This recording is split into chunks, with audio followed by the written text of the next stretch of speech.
আসসালামু আলাইকুম। সবাইকে আমার তরফ থেকে আন্তরিক শুভেচ্ছা ও অভিনন্দন। আজকে আমরা ওয়েবসাইট সম্পর্কে জানতে যাচ্ছি। ওয়েবসাইট কি বা কেন তৈরি করে, কি হয় ওয়েবসাইট দিয়ে। যখনই আমরা এসব সম্পর্কে জানতে পারবো, তখনই আমরা এই ওয়েব ডেভেলপমেন্ট ব্যাপারটাতে অগ্রসর হতে পারবো। ওয়েবসাইট কেন তৈরি করা হয়? অতি দ্রুত তথ্য আদান প্রদান করার জন্য এই ওয়েবসাইটটা তৈরি করে। এর মধ্যে যেমন আপনার রয়েছে বিজনেস ওয়েবসাইট, অর্থাৎ ই কমার্স ওয়েবসাইট, তারপর আপনার আছে social site website, news portal website, আরও অনেক ধরনের ওয়েবসাইট আছে। তো আমরা একটু প্র্যাকটিক্যালি দেখি যে কী ধরনের ওয়েবসাইট আছে। হুম তো আমরা সবার আগে একটা নিউজ পোর্টাল ওয়েবসাইটে দিই, সার্চ দিই। এখানে দেখেছেন প্রথম আলো .com।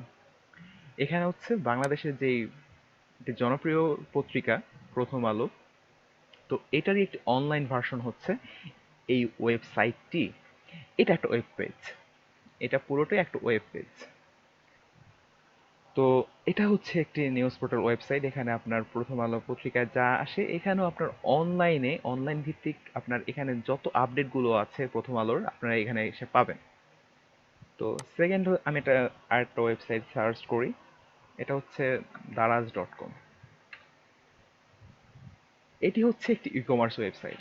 এখান থেকে আপনারা ইচ্ছে করলে অনেক কিছুই কেনাকাটা করতে পারবেন যা এইখানে আছে। এটা একটা বলা যায় একটা শপ, একটা দোকান। এখান থেকে আপনারা ইচ্ছা করলেই আপনাদের ইচ্ছা মতো জিনিসগুলো অর্ডার করতে পারবেন এবং খুব ভালোভাবে সুলভ মূল্যে এগুলো আপনারা কিনতে পারেন। কোনো মার্কেটিং করছি না, কিন্তু এটা হচ্ছে বর্তমানে বাংলাদেশের সবচাইতে ভালো একটা ই কমার্স ওয়েবসাইট।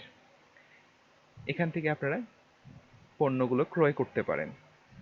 আমি থার্ড আরেকটা ওয়েবসাইটে যাই। কোন ওয়েবসাইটে যাওয়া যায়?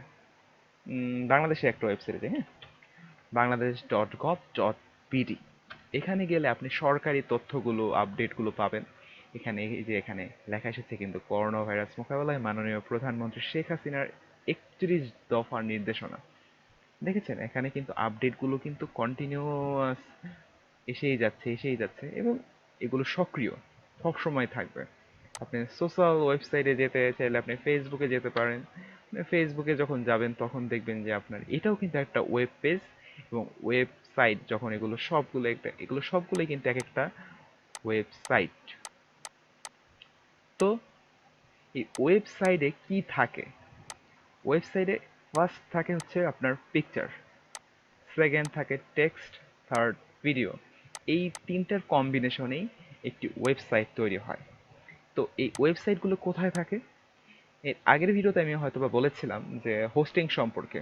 এই হোস্টিং হচ্ছে আপনার মোবাইলে যে একটা ফাইল ম্যানেজার আছে না, এই ফাইল ম্যানেজারের মতোই এখানে ওয়েব পেজগুলো জমা থাকে এবং অনেকগুলো ওয়েব পেজ মিলেই একটা ওয়েবসাইট তৈরি হয়। আমি এর পরের ভিডিওতে আপনাদের ওয়েব পেজ এবং ওয়েবসাইটের মধ্যে কি পার্থক্য সেটা তুলে ধরার চেষ্টা করব।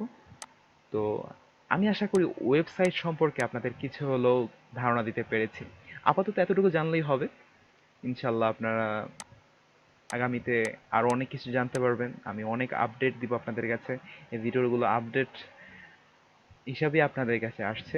তো আপনারা প্র্যাকটিস করবেন, আরও অনেক অনেক ওয়েবসাইট সার্চ করবেন।